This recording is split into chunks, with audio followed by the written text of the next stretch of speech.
Good afternoon. This is Veterans Talk. It ain't nothing but a thing, but it's a thing we want you tuned into every Saturday afternoon.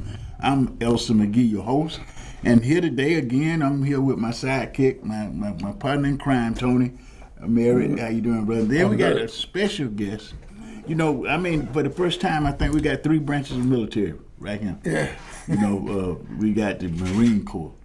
You know, Right. you know, and I mean, right now, brother, I'm proud of all of us, right?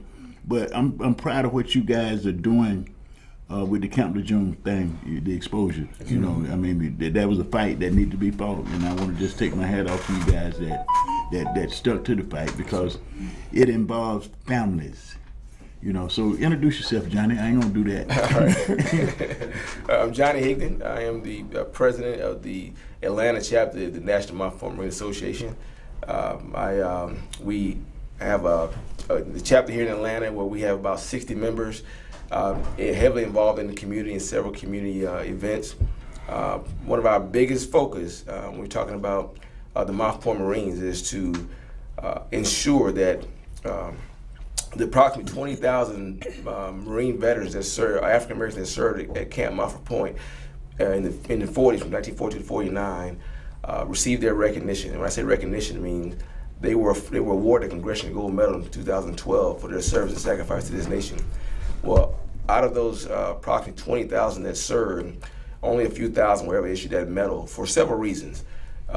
And our goal today is to continue to be engaged in the community, hosting events, educating the public on the service and sacrifice of the Mouth Point Marines, and find not only the Mouth Point Marines themselves, but the families of those Mouth Point Marines, and ensure they get this Congressional Gold Medal so that the families can know how iconic the service of their loved one was and transforming the shape of the military and the nation to this day. So, thank you for that. And you know, I'm saying this.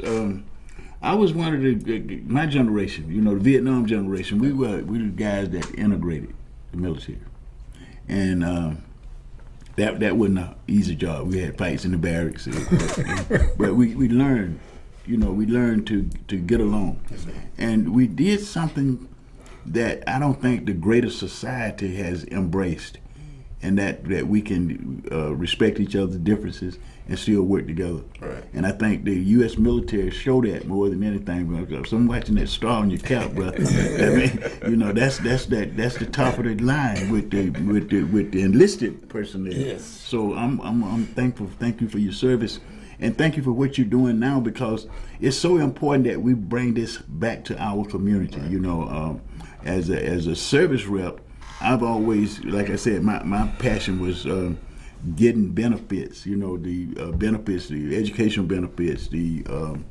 home loan benefits, and the business benefits, and the disability benefits back to the community, because we know that impact income.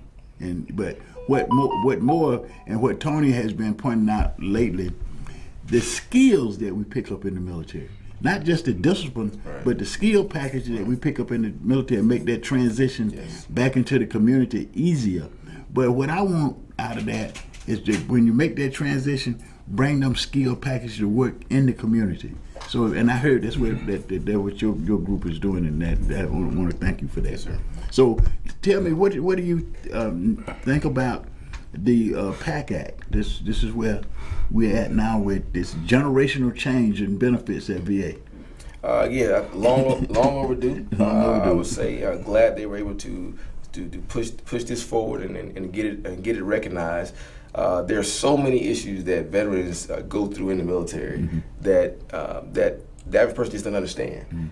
So by them able to push this act, the PAC Act, and now include, of course, our Gulf War veterans, you know, with some of those airborne illnesses, it allows them to receive the care and recognition as far as some of the things that people just don't understand that happens. Because when you're in the hot seat, when you're in the trenches, you do what it takes to survive, and you make things happen, but you bring some of that back with you, and a lot of that is unknown to the untrained person. So the PAC Act allows to put a voice to that, and allows avenue for those veterans to get some of those issues dealt with. Yes, and now I'm you know, being a service rep side, I think it was a good step in the right direction. But I think it fell short in a lot of areas because of location. Some of the locations that they was recognizing for burn pits. Right. You know, I always tell people the first job I had in Vietnam was on a burn pit, but that's in every location where you go into a new, and if you're gonna recognize it as a problem, it need to be recognized as a problem for all veterans. Because see, a lot of things I get when I'm doing claims for things. Well, I didn't go overseas. Right. You don't have to go overseas to become disabled in the military, because we got toxics on basically every military base, and we respond to it differently based on our health issues, the health effects. So I'm thankful. Let me get to Tony here for a minute, because see what I want to be able to say today to the community, and what we always saying to the community: if you understand and appreciate your veterans, you got one of the best forces for change in the community. Some of the best forces for changes in the community. So I want Tony to kind of explain some of the things that we were talking about recently with bringing those skills package back into the community, because I got a question for both of y'all when you finish. Okay. But the point you're making there is extremely important. A lot of us receive exceptional training in the facility, not just on the job, but of course in the classrooms. And those skills, most of us were able to transfer it back into civilian life, which benefits all of us. And as you said, one of those benefits was, particularly if you were going into the federal government, there were points that you received when you joined a job within the federal government, which raises your ability and your score when you're trying to score higher to get a better job or a better position within the agency. So it's a wonderful skill to bring back. However, as we'll probably be talking about today, there are some additional things that we bring back from the military. And those things are a lot of times really challenging, because it affects us emotionally, intellectually, and physically. And that's one of the things that a lot of veterans, which we are in our effort to assist them, are dealing with. And it's a real challenge, but I think the benefits outweigh the challenges. The challenge now is to getting everybody aware of those challenges that these veterans are dealing with, so that we can get them help and get them to be more productive. Most of them are productive citizens, but we want them to be a better and more productive citizens, which will benefit, both the veteran himself, their family, and definitely the community. So we're appreciative of those efforts, but this is something that is important. The skills that the military has prepared us, most of us, for exceptional jobs. Most of the time, those jobs require little or no additional education, only some technical skills. Whereas, without those, a lot of times you're required to have a certain amount of education and all of that. But most of us are able to, in most situations, walk right into a job with some additional training and perform at levels higher than most employers are expecting us to be. So we come with benefits, but as a result of us coming with benefits, we want to get our benefits. We want those benefits that we earned by serving in the military for us to benefit, just not personally, but for our families, and the community. Now, on that note, Tony, we look at how all the 5 pillars of our society operates when we start talking about benefits and how we fit in. But I think the one thing that we haven't noticed, we haven't paid attention to, the way the government agencies function outside of the military needs to have some military training. Now you start smiling, but what I'm trying to get at is that I take an oath. You took an oath. Matter of fact, we just did the oath again today at our monthly membership meeting. But we take that serious enough to make it a part of our behavior, how we perform, how we act. Why don't we elect government officials that appoints government workers the same way we do in the military? Why can't we expect our governments to, I'm talking about a city, school boards, county, state governments. Why can't we expect them to perform as well as we perform in the military? I mean, I know we got the military code of conduct, there's an extra layer there, but we still perform with a sense of loyalty that people give up their lives. And I've been in combat situations where, guy wounded trying to save another guy. Right. Why can't our governments function with this same kind of loyalty and commitment? Why do we have to? We're electing people that don't that want war weapons in the streets. Now, I don't want no AR-15 in my community. I mean, I had one. I know what they can do. I don't want to see that in the community. But we elect politicians who never had any military experience that would allow these weapons to be brought in the community and have younger people get it. Now I'm a person. I believe in the Second Amendment. I believe in that, but responsibly. Of course. Because they make us responsible. I remember after I got wounded, I went back to the rear. They took my weapon. I'm in the boonies. I'm in the middle of it. Oh no! Don't give me my stuff, man. No, you back here. You're in a safe perimeter. You don't need the weapon. But in my community, I can get. We got kids killing kids. We have to do something with our governments and the way they are functioning. Once we elect somebody, they appoint people, and I think my dad used to tell me, birds of a feather flock together. If you're elected incompetent, you're going to appoint incompetence.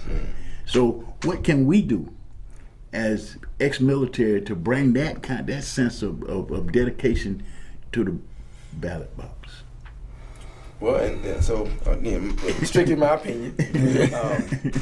But I think what we're dealing with, so you have to first understand that there's less than 1% of the nation that serves in the military. Exactly. So while we are very loyal and passionate about what we do, it's not that big on the other side. Mm-hmm. And I will say that the military is getting a lot better at trying to prepare us for that, especially when you do a career. Mm-hmm. A 30-year veteran right here. Mm-hmm. So when you get indoctrinated that long in the service, and you start to forget that life out there on the other side don't quite work that way. Don't work like so they start to do a lot better of preparing us for what to expect on the other side, because while our military values are tried to us, the green values or what kind of help push things along on the other side. Mm-hmm. So how to bridge that gap is anybody's mystery. But I think what we have to do better on our end is understanding that for us, more of us have to get involved in that process. But again, a lot of us, we're tired. We've carried that pack. We've carried that pack for a lot. So in order to bring that change to places like that, we have to show those intangibles that we learned from the military, but more importantly, have to be more than willing to pick that pack back up and get involved in community activities or these offices, running some of these seats, and show those skills that make the military as successful as it is in managing people. So I think that's a real big issue, but. Again, it's just a small influence. We love it. Yeah. But it's a small influence. It is. In society. But when you say it's a small influence, but and I always say this, that less than 1% of the population ever served in the military. But we have more influence than any other minority. Because you look at your family, the family ties, the friend ties that I know when I was going in the military, I had a party. People come to celebrate me going in, and they did the same thing coming home. We need to be able to, I think, bring that service organization and discipline to our community. We need to bring it there, and I'm just happy today that you are here, and that my brother Larry McClone is here, because he's another brother that see the issues, and willing to go out, point man. Me and him talking, and he said, "Okay, well, Pastor, I'm gone." He going out there to organize the community. One of the things that we've been doing here with Chapter 1118 is trying to network with other BSOs, because we know that if all of us show up together, one off will stop and come see what we want. Us off will come stop and see what we want. See, and that's the kind of thing that they need to be able to talk to us and listen to us about some of the things that's going on in the community, because we had crime in the military. You did it, but the percentage of crimes in the military as compared to the community is minute. Why is it that way? People get along. They have each other back. We had to learn to have each other back. If we can learn to do that in the community, then we wouldn't have a lot of the issues that we have. We also, you said something about the green. We wouldn't be so taken by that. We won't be so easily bought off by that, because we can come up with our own economics, with our own way of doing things that could actually, if we took the veteran benefits that we earn, if every veteran got his benefits brought back to the community, it would change the economic and social landscape of our communities. We have to recognize that. Because we come up with stuff, and we had to improvise in a lot of cases in the military, because you got the mission. The mission is more important than the man. That's what we're taught. So we don't let our emotions get hung up in failure. Right. If we fail, we know we got to improvise. We know we got to adapt. We know we got to change right then and there. It ain't no emotional trip. But in the community, we have that, and I think it's because we don't have that organization, that unity of purpose. We got to get unity of purpose. And so I want to ask. I'm going to the audience now, because we got some folks in the audience that I know they're gonna ask some questions, and I see your first lady smiling, so she got some questions for us, right? But I want to ask Larry. Larry been going out, our point man, pulling organizations together, and that's why you was able to come today, because Larry was out there doing what we sat down and talked about. How we gonna get our community together? Well, we get the military part of it together first. We get them together. So Larry, now knowing what you know, do veteran votes matter? Yes, do it matter? Well, can you hear me? Yeah, I can. Yes. For our answer, we got history: Air Force, Army, Marine Corps, Navy. Yeah. We got it covered. That's for a bunch of the military. You can't beat that. Yeah, it does vote, and we have a lot of input. But like Command Sergeant said, that we retire and we want to relax. But like myself, I'm retired, and I don't want to relax. And I want to charge every veteran listening now not to relax. So veteran vote do count. Okay, and I'm glad you said that, because see, we're that laid back time now. What we don't recognize is that we vote in the high 90s. We're one of the highest voting demographics in the country. But we either voting Republican or Democrats. You got a large block of independents now, which I claim to be one of those. I think if we focus on some of the issues that we encounter in our benefit grid, it would cause more veterans to realize that we need to vote for individuals that's going to keep their oath of office. You know, I mean, you pointed out something that I want to keep on. Less than 1%, right? The third largest part of the federal budget, the U.S. Department of Veterans Affairs. There is no reason why 250,000 veterans are homeless in this country any given day. There's no reason for that.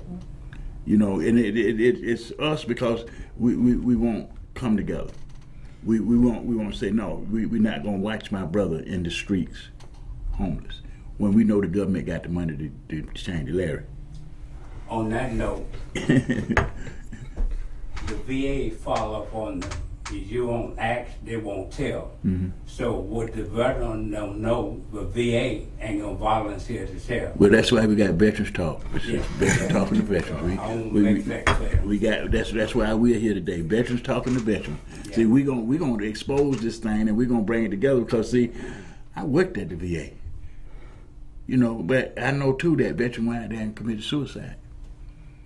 And I saw the culture that's out there. I'm a supervisor now. I'm gotta get to be a supervisor. So I'm sitting in the room listening to them talk about disabled veterans, right?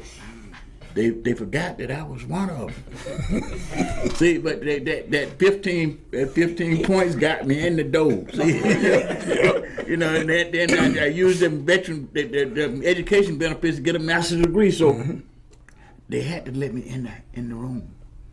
They had to put me there.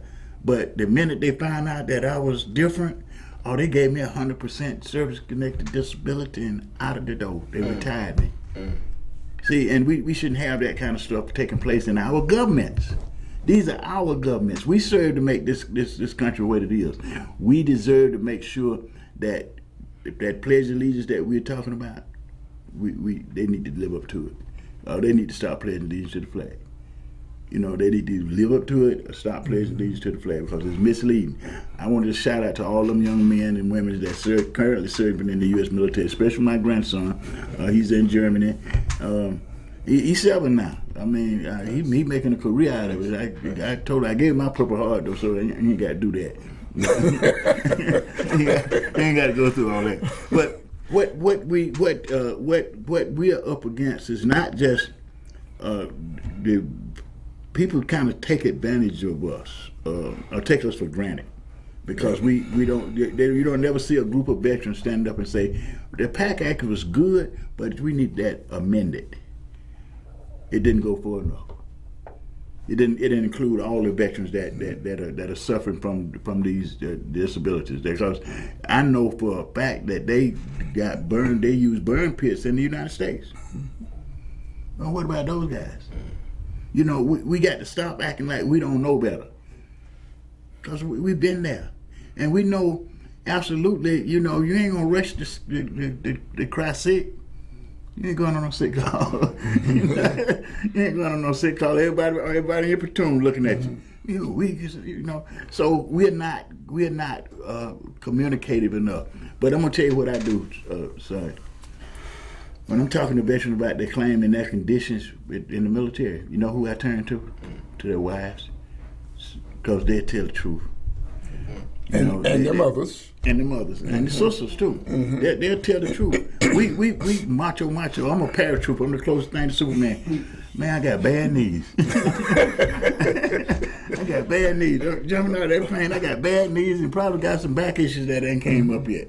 But we need to be truthful about this because this is what we got to work with to save our country, you know, to save our communities. You know, if veterans stood up and say, hey man, listen, if you gonna let people have an automatic weapon, I'm not voting for you, period. Because I don't want that weapon in schools. I don't want to talk to I talk to my great-grandchildren now. I don't want them scared to go to school. Right. You know, and they scared to go to school. We're traumatizing our children with the violence in our community, and we won't stop. We don't want to stop and say, wait a minute. You know, we let people say everybody can get a gun. Matter of fact, you can wear your gun outside. You can tote it in the street like you're a cowboy. What good is the government if we got to feel like we got to protect ourselves everywhere we go? That's what we have governments for. You know, we got a lot of police officers that are veterans. They don't want those automatic weapons on. They don't want to be confronted with that when they go to work every day. But they won't say anything about it because we don't have the political will to tell people we don't want that. We just don't want that no more. We need to stop it. And they can stop it overnight. They can stop it overnight. We got to speak up. Veterans have to speak out. Because we look at the transition back into the community. We come back, they celebrate us coming home, and then we go get a job and we don't say much. we don't say much, even though we know better. We know when we see people unfit to serve. We know what that is. We know what it looked like. We done seen it in the military 1,000 times. I saw it in basic training. You know, people was they weren't able to carry the load, so they recycled them a couple of times, and then they got them out of that. We let these people keep getting elected over and over and over again. And now they done got so comfortable, they just don't believe that they can be moved out of office. You know, they're finagling with the vote.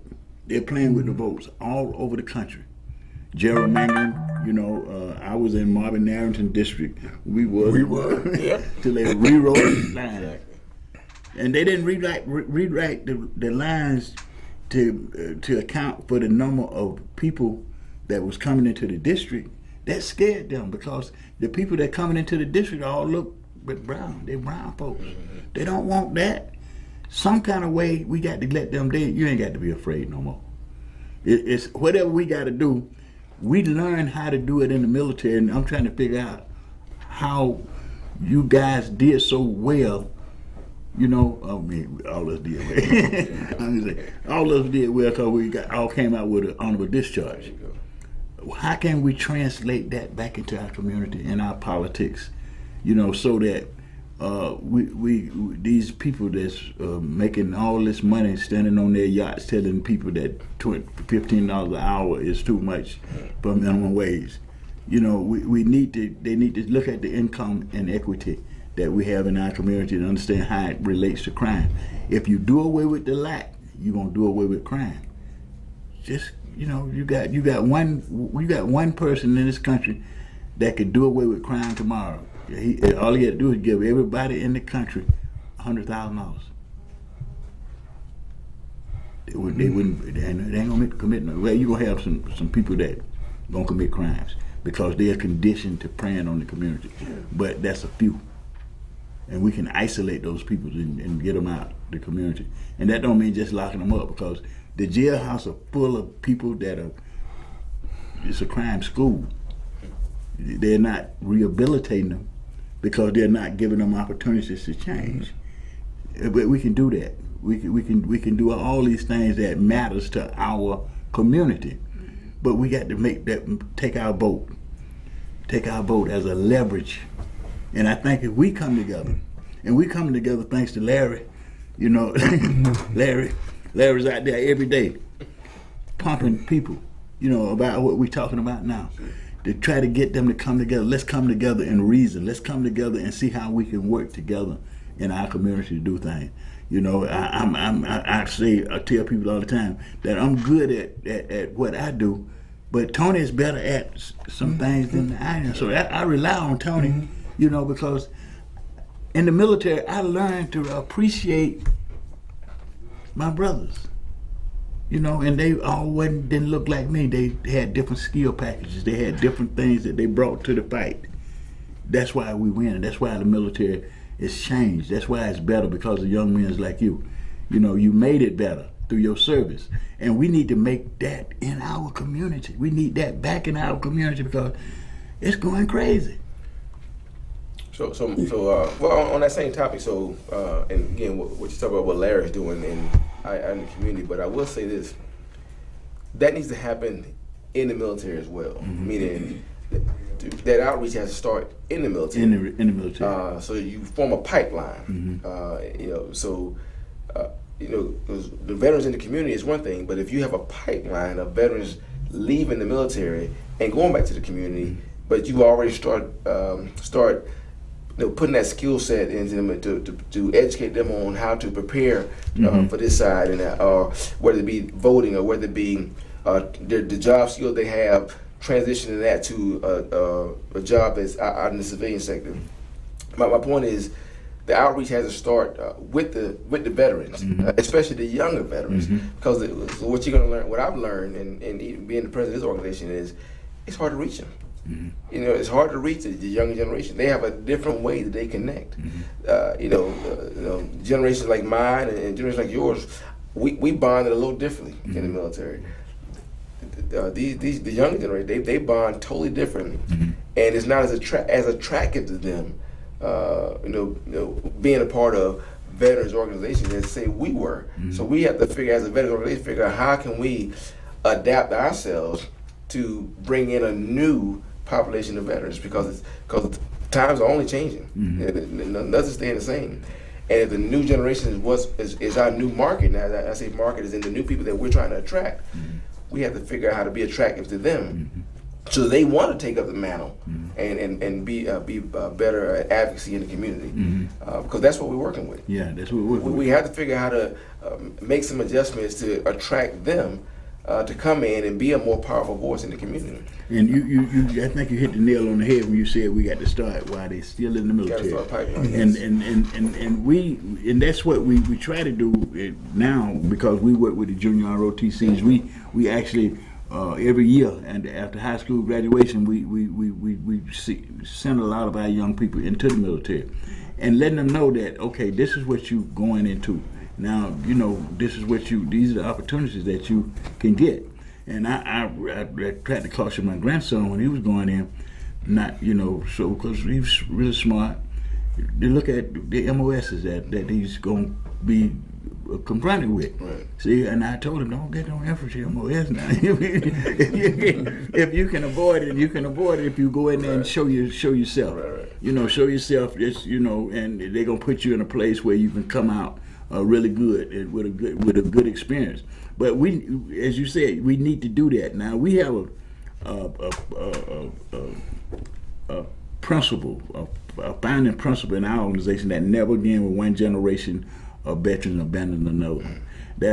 So I was glad to see the PAC Act, because it was generational. Yes. And I think that if we keep going at the election the way we're looking at it now, we got several veterans running for office, and that really inspired me to say, okay, we just had a young veteran in New York won a runoff, and I think we need to have one here in Georgia in that Margaret Taylor Greene race. Well, the brother's a veteran. He's a veteran though. He's a veteran, and we should speak up for him.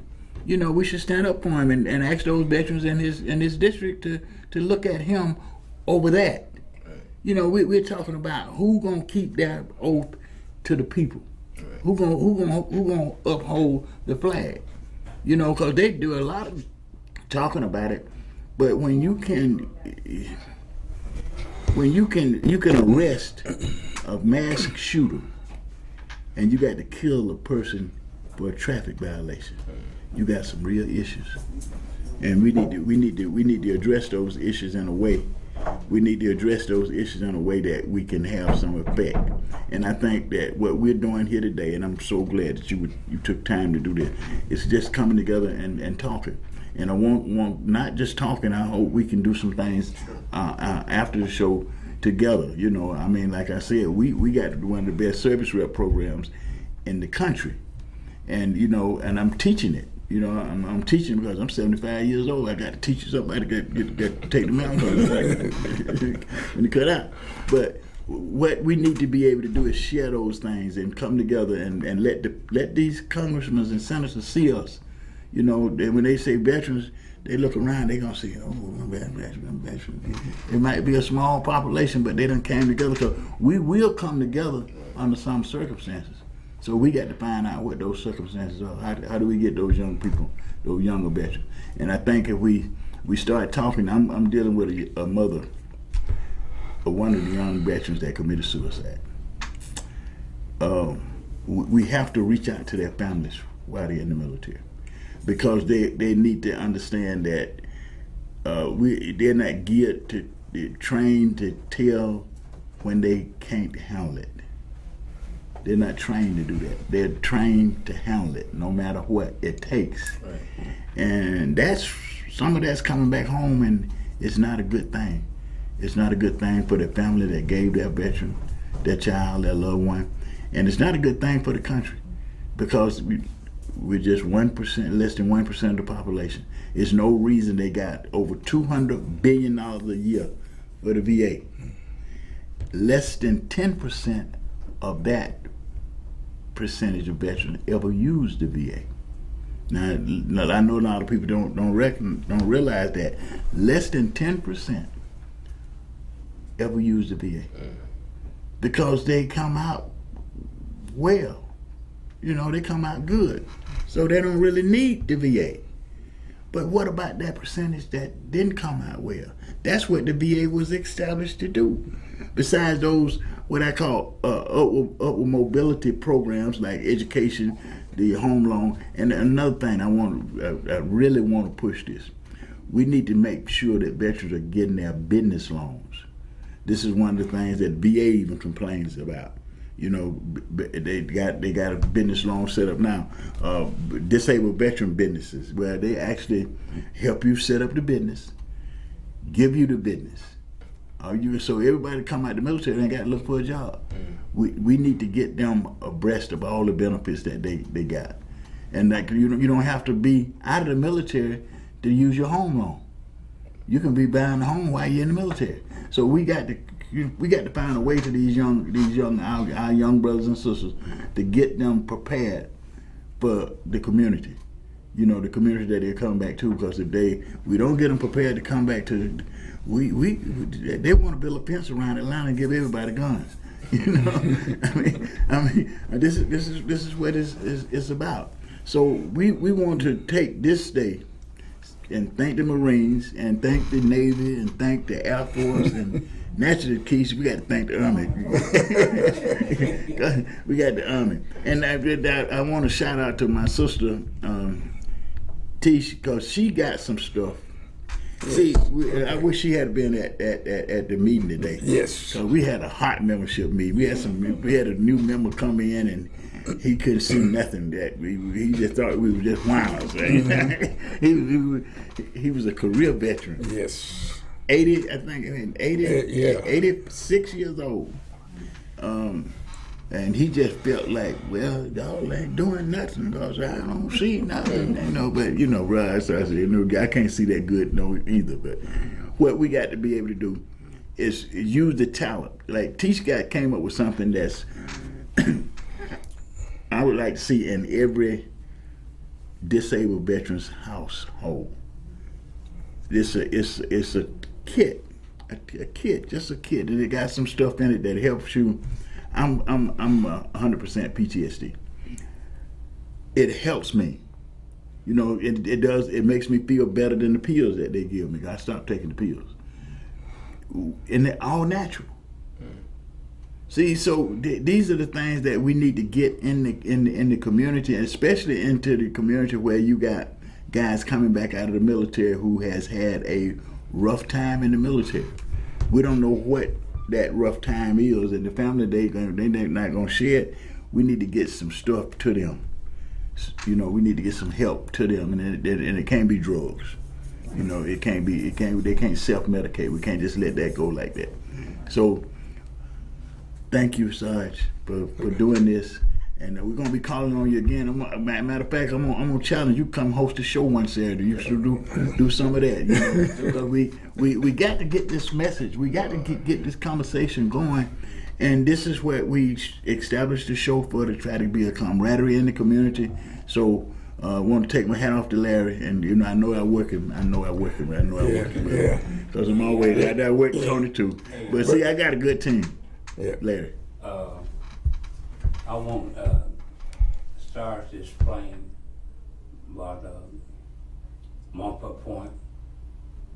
Y'all won the yearly. Can you explain on that? Well, he's referring to so the chapter. We've been really trying to do some good things here, and of course we got recognized by National and won the chapter of the year. So that's something we hanging our hat on right now. But not resting on our laurels, ready to go out and double our effort and be more visible in the community. Because we're talking about community, but to us, we're talking about the Marines that served in the 40s, from 42 to 49, segregated boot camp because of segregation law. They couldn't train with their white counterparts. And of course, we know when the laws changed to integrate the military, these were trailblazers that sparked that change. But it wasn't instant. Even when the integration happened, racism didn't just go away. No. So they had to exactly, and they had to deal with that. So a lot of them never really knew how great their work was because it just wasn't recognized. It wasn't recognized then. So unfortunately, a lot of Montfort Pointers, departed this world without truly knowing they were heroes. But what we can do is make sure their family knows. Yes. Because if a little boy knows that his dad or his grandfather, was a national hero, or any child knowing that in their family, it just changes the game for them. And that's what we're all about. It's legacy changing. That knowing that someone has blazed a trail and has such a profound impact on the military, on society as a whole, with changing the game, which is why we want to get that word out. We want to find these original Montfort Pointers. We want to find the families of the original Montfort Pointers and get them that recognition.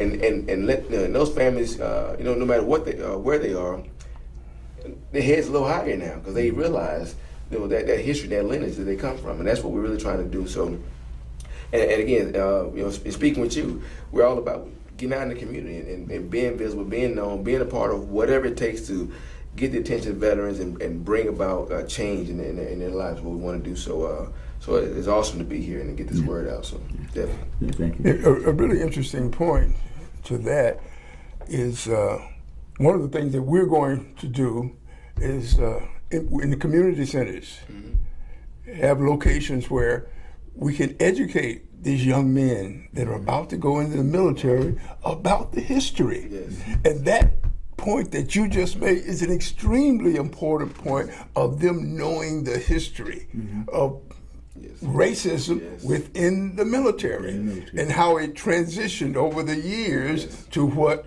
we have now. And with that information, it's going to make them a better person. It's going to open up their minds. We're all interested in getting those younger veterans and those younger people informed of what the benefits of being in the military are. And then once they get that experience, for them to be willing to share it with those younger veterans than them. And therein is the challenge, is getting them involved to the point to where they want to be a part of that. And bridging that gap. Bridging that gap is extremely challenging right now. But there's going to be a way. We're still looking. But by having community centers where we get to talk to those young men before they enter the military, if they're interested in entering the military, then come to one of our facilities. Let us talk to you about the benefits and the challenges that are associated with that. And that way, they come with an open mind. At that point, and some may decide, yes, this is what I want, and others may say, that's really not what I want. But at least they have the knowledge ahead of time. Unlike a lot of during the Vietnam, you didn't have that choice. You were drafted. You had to go. And so for that reason, you can understand some of the attitudes that some of the military members came back with. Now, some benefited from it. It was wonderful. Yes, they fought against that idea, but once they were in the military and found that camaraderie, I'll say particularly those of us who didn't go to war, we made lifelong friendships and we made lifelong attitude changes about life. And particularly, once again, during that period, because growing up in a segregated society and all of a sudden you're in the military, and all those rules about segregation were gone. And you go like, oh, okay, this is a change. But for most of us, it was a good change. It was a really good change. And so we made friends of a different hue that we bonded with, to the point to where, like Reverend McGee said, you knew that guy behind you. It didn't matter about the color of his skin. You knew he had your back. And that was so important in a warlike situation, you know. And it was also important for those of us who were in the supportive system. You knew that whatever you were doing, that guy next to you had your back. You all were working for the same cause. And so those are the things that we need to inform this younger generation about, those benefits, those challenges, and everything, so that when they went into the military, they were more informed and they were ready to deal with whatever it is that they were going to have to deal with. So, you know, you just gave me an idea. We need to have a set up an entity to welcome people home from the military. We need to do that there.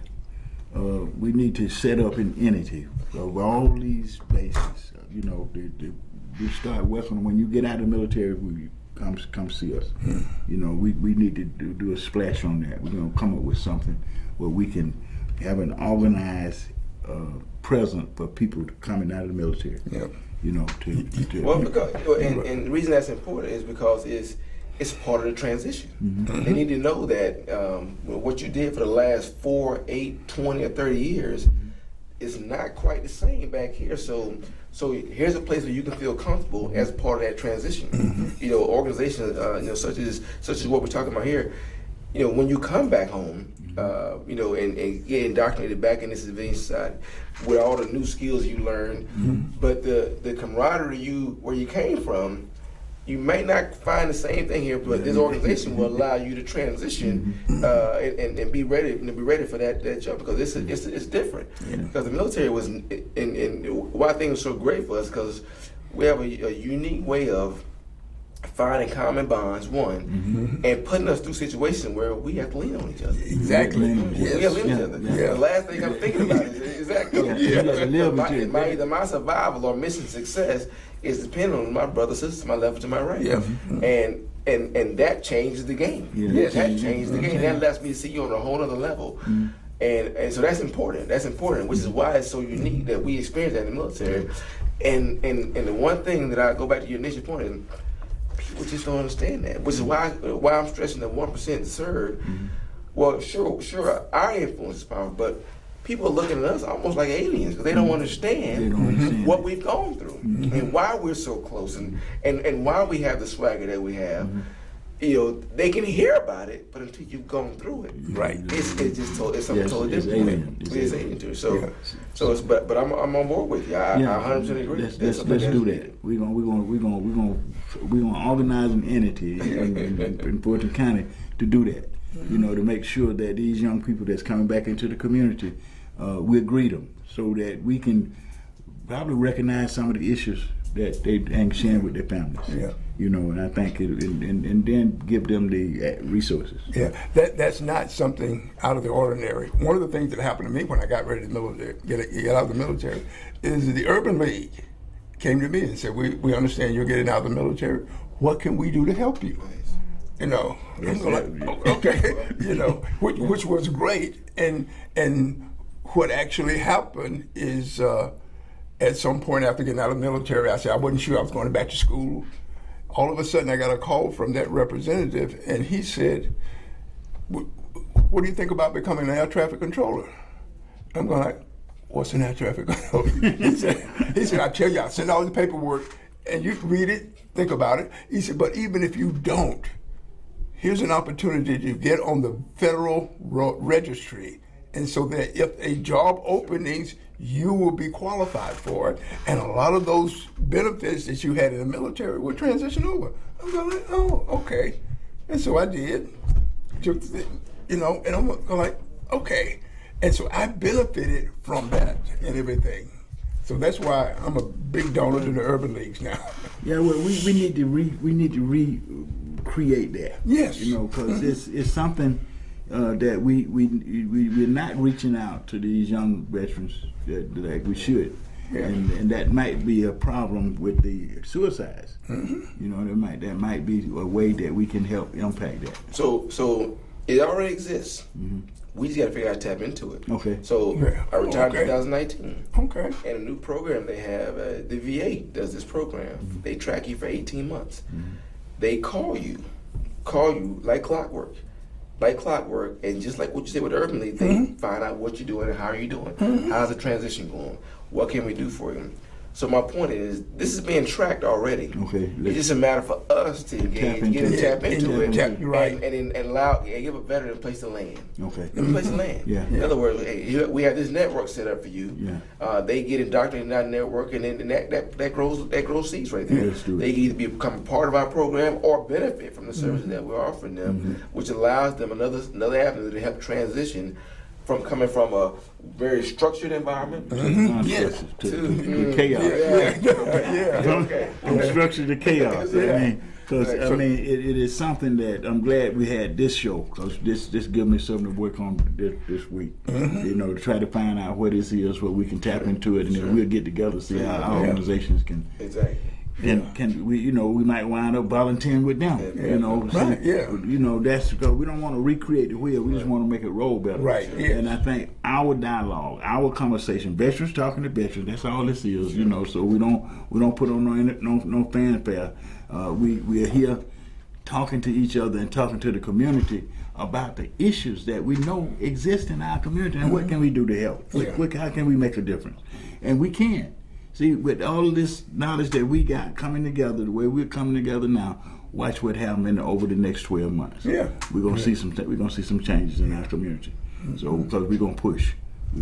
Yeah. You know, we came up with a way to expedite claims. You know, the VA system has changed. So I just want to talk about that for 1 minute. The VA system has changed. It's much faster now. They do a claim in 60 days. Which is remarkable. And I know it worked because I tried it myself. I put myself in a claim in March. In June, I was finished. It was finished. They gave me benefits. I looked in the bank account, you know, I had money now. I ain't got no money. But you know, we need to expedite the claim system with our people in the community. So I always ask guys, if you got 50%, you probably can get 100%. You know, so we want to try to get people to maximize their benefits. You know, we put them in the claim system. We come up with some doctors outside the VA that helps us. You know, so that makes it a whole lot easier because there are 3 elements to a claim, and once you cover all the elements, the VA gonna grant you. And we need to make sure people understand that. Once you cover the bases, they're going to grant you. Might not grant you what you want. They make you fight, you know. But now we got an opportunity to talk to a senator that'll talk back to us. And we can call them and say, listen, we want the bill amended. And if they see enough veterans there, they're going to put that bill up there. And I'm going to tell you something. I noticed when I've been to Congress a few times.